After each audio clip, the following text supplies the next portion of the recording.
All right. Hello, everyone. Good morning or good afternoon, depending on where you're joining from. So today we're going to talk about psychological safety at the workplace. And let's get into it.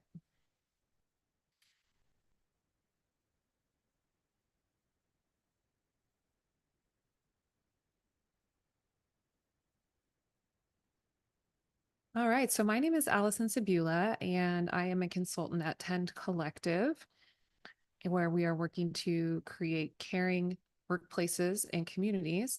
And we have developed a new tool, um, the 8 realms of employee wellness. And we're just going to go through every Tuesday at this time. We're going to go through each of the realms.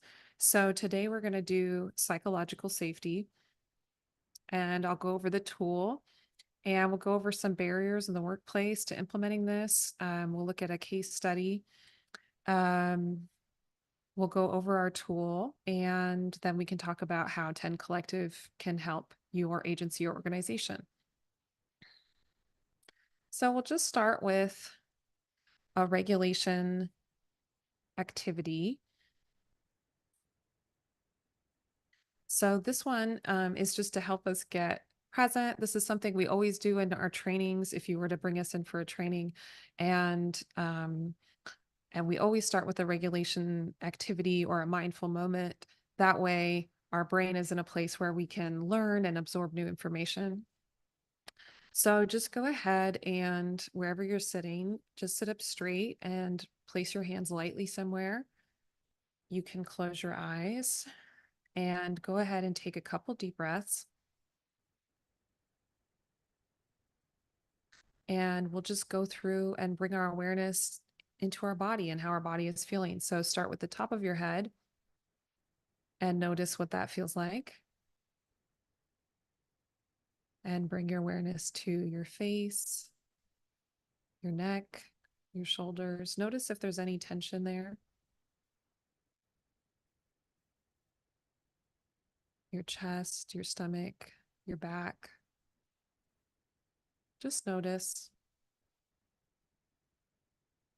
your arms, your wrists, your hands. Just bring your awareness there and see what it feels like to be in your body in this moment. Your sitting bones, your legs, knees, ankles, and feet. Take a few breaths and breathe into the sensations there. Maybe you notice what it feels like to be sitting on your chair or to have your feet on the ground. Okay, so that's a very simple body scan. If you wanted to do a longer one, you could come back up to your head and go back down. And that way we're right here feeling safe in our bodies. So to start off about employee wellness, we really created this tool because the landscape in the United States right now is pretty bleak. The Surgeon General put out a report last year that showed that reported that 76% of US workers reported at least one symptom of a mental health condition. 84% said their workplace conditions had contributed to at least one mental health challenge. So, wow, take that in. 81% of workers reported that they will be looking for workplaces that support their mental health. So, we noticed in our work, those of us who created 10 Collective, that we were working in organizations and agencies that were helping and serving families and children and using trauma-informed principles. And those principles were not always being applied to how employees were being treated, which we found not only to be disappointing, but also to create the conditions whereby there was high turnover and low morale. So um, we founded 10 Collective to try and reverse this trend. So in order to get the PDF of our employee wellness self-assessment tool, you can just go to our website and it's right there on the homepage and you can click and get the the PDF. So you can go to 10-collective.com. So this is a beautiful wellness wheel that our graphic designer, Mindy Atwood, created. And you can see we have 8 realms here. And the realms were created by the whole team at 10 Collective. And if you want to learn more about us, you can go to our team page on our website. And we're just going to go through week by week. And so today we're going to do psychological safety. And so what is that exactly? There's this great book called The 4 Stages of Psychological Safety by Timothy Clark that was published in 2020 that I really agree with a lot of his ideas. And so a psychologically safe environment is one in which employees feel included, safe to learn, safe to contribute, and safe to challenge the status quo. And there's a great little graphic here that I've included, which is from his book. So inclusion safety, learner safety, contributor safety, and challenger safety. And psychologically safe teams are more innovative, they're more engaged, they retain employees for longer periods. When we feel safe in the brain, our cortisol levels are low, we feel trusted, we feel respected. Then we can engage the parts of our brain that are more creative, more focused. We can remember details. So we actually do higher quality work, and we can be more socially engaged. I think all of us can take a moment and think of a time when our workplace was really had a lot of fear and distrust in it. Really, really hard to engage with other employees and work well together when there was all this fear and mistrust. So we can, when we feel safe, we can actually engage better socially and collaborate better. And then, of course, we're more satisfied, we stay longer.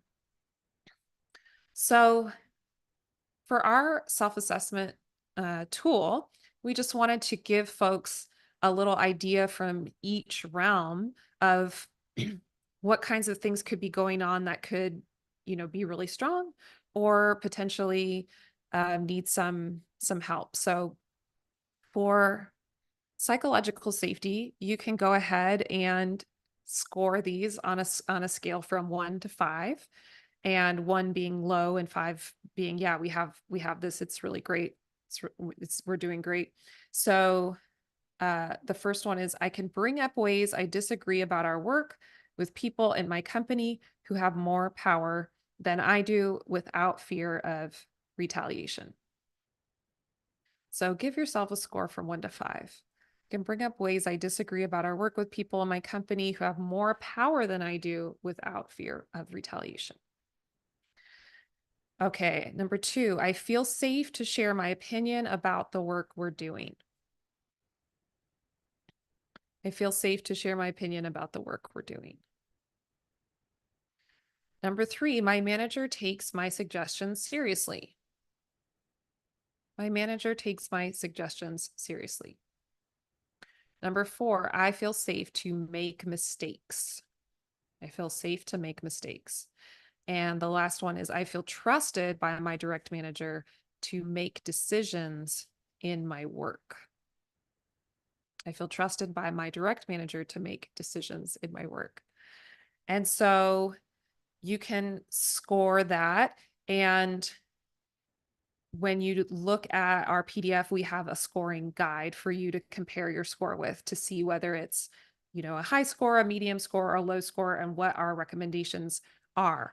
But I think you can get a sense just by answering those questions about how much psychological safety you and your teammates, chances are, however you feel is also how your team is feeling. So we'll just do a little case study. Look at the time, and we'll talk about a couple of different employers and compare the two, and then I think this will sound really familiar.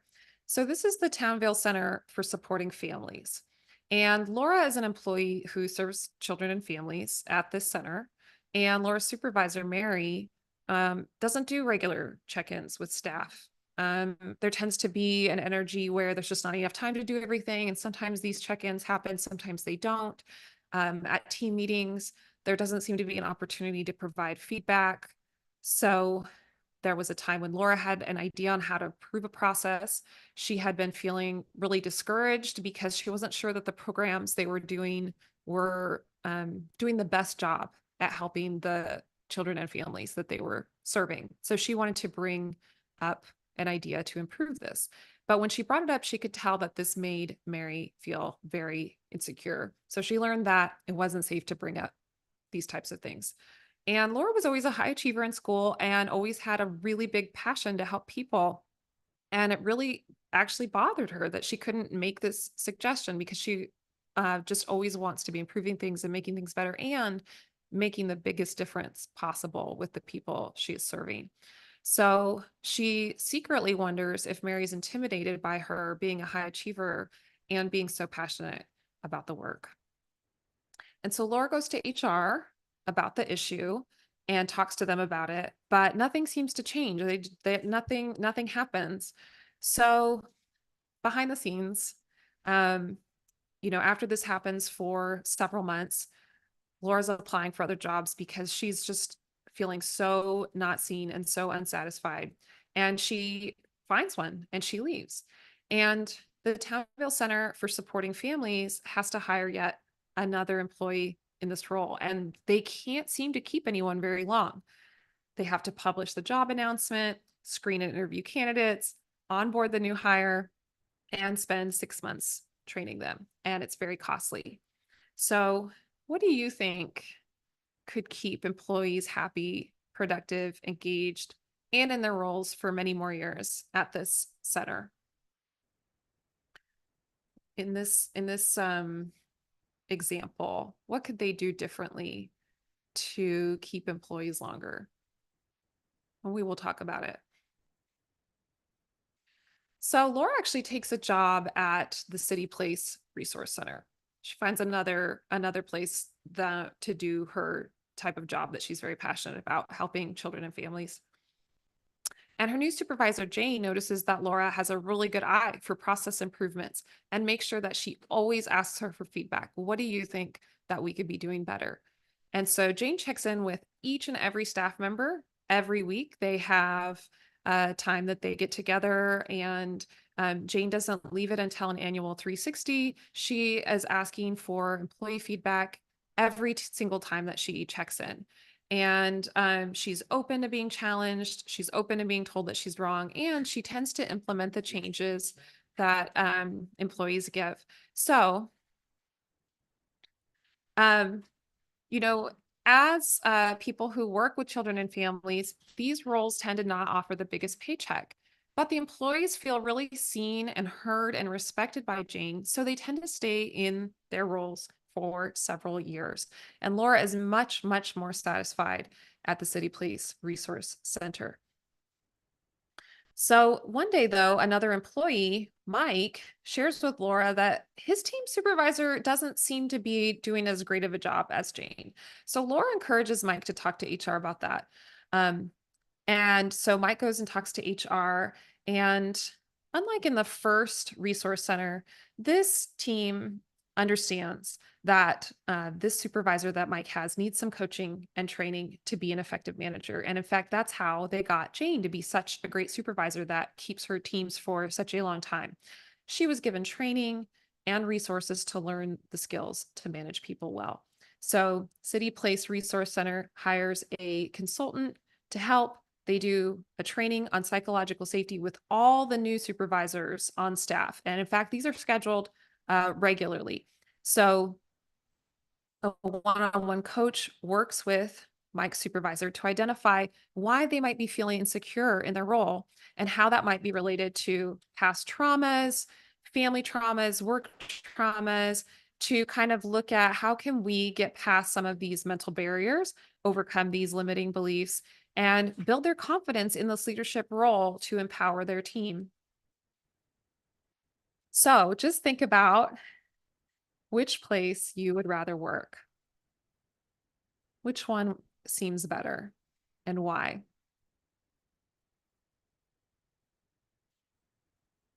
So there's a pretty high cost of of doing nothing, of being the Townville Center as opposed to the City Place Center. Okay. Every time a caseworker leaves an agency, the loss costs the agency 30 to 200% of the former employee's annual salary. So high turnover in the child welfare system negatively impacts not only the agency, but more importantly, children and families. So one study found that youth were more reluctant to trust others as a result of losing a caseworker, which can negate years of work to build trust. So it's not just about the environment within your workplace, but also about the people that you serve. Work stressors are a leading cause of chronic illness, contributing to burnout, depression, and other injuries and health outcomes. So there are more than 120,000 deaths caused by work stress every year, making it the fifth leading cause of death in the United States. Higher pay and more paid time off are still the biggest things that will improve most workers' health and decrease stress. A 2023 survey conducted by payroll.org found that 78% of Americans live paycheck to paycheck. So this is still the thing that's probably going to make the biggest impact, but we know because we've been working with social service agencies and nonprofit organizations that serve vulnerable populations, we know that it's just not an option for every organization or agency to pay employees more or give more paid time off, even though we would encourage you to do this. But treating employees well and offering psychological safety goes a long way. So think about a time that you maybe didn't have the best pay, but you had a great team culture or a great boss, or something else that made you feel really good at work. And think about what was good about it. How did it help? And how did you feel? And feel free to share that in the comments. So having the right leader can make all of the difference. And you can be that person who says, you know what, I think I would like us to try something new. And if you need suggestions or help on how to be that voice at your employer, please reach out to us and ask. We do have some tips on how to speak up and be the change at work and how to say, I think we need some more resources. I think we need some more training, or I think I could really use a coach. And so I wanted to offer some tips for any budget. Okay. Um, Here's a low cost resource. In fact, I think this one's free. Yeah, actually it says on there, enroll for free. So there are courses online, such as those at Coursera.com that are free and are taught by world-class professors. So here's one that I took in the past, Inspiring Leadership Through Emotional Intelligence. And so when I was in my late 20s, I had a job managing a nonprofit. And I got feedback from the board of director that I wasn't managing very well. I wasn't helping people feel seen or appreciated in their roles. And they said, we'd like to invest in you to get better at this. So this was one of the courses that I ended up taking in addition to reading a few other books. And that actually did a lot for me. So there can be, if you have a limited budget, there are resources, but it takes that time and effort to say, we want our leaders to take some time out to invest in themselves and learn new skills. So medium cost would be training. So bringing in a trainer, we offer this at 10 Collective to train managers and supervisors on their emotional and communication skills. So all of these skills are learnable. I love working with managers to learn these skills. And we do see a big difference with the people that we work with. And sometimes it just takes like learning how to implement it and having that accountability to make really big changes at work. And we've seen great transformations. And then the higher cost would be the coaching. And so, behavior change can be really difficult, and working one-on-one with a coach, you will see the biggest change, and this will be the biggest return on your investment. And we still think you'll be saving a lot of money because you will be reducing turnover and increasing engagement. So you'll put in that investment up front, but in the long run, it will really pay off. So how can we help at 10 Collective? We can do organizational assessments. So if you're just really not sure where to even start, we can come in and interview employees or interview leaders or administer surveys and create then a report as to the state of your organization and how that's going and how people are feeling. And we offer the one-on-one manager coaching, leadership development, and we offer training in trauma-informed care, psychological safety, communication, conflict resolution, diversity, equity, and inclusion, and many more topics. And so working with a coach is really important because habit change is uncomfortable and it takes time and it takes deliberate practice. Coaching creates a regular check-in schedule for habit change, and it creates long-lasting differences in thoughts and behaviors, which transform people and organizations. And of course, having support feels really good. So here is a list of all the different services that we offer: organizational assessments. We can do community assessments, manager coaching, leadership development, training series, facilitation and support groups, program creation, implementation, evaluation. So we offer very traditional public health offerings as well. We can help with your grant writing, especially when it comes to putting together a literature review of the science of adverse and positive childhood experiences and trauma-informed care. We have a really good sense of what literature is going to justify your funding request. We can also help you with community engagement and management. Many of us came from Pieces Connection, where we were managing a community of 55,000 people. And we can also create educational content. So we know that being able to rest within a small bubble of care in our workplaces gives us so much strength and resilience. That's what we're trying to create. So please be in touch, and please do take advantage of our free tool. Next week, we will go over, let's see, the second one: structure, role definition, and authority, where we'll go over defining what that is and give you a few tips and tricks on how to implement that right away. And then, of course, what we would suggest and how we could help. Okay, thanks so much.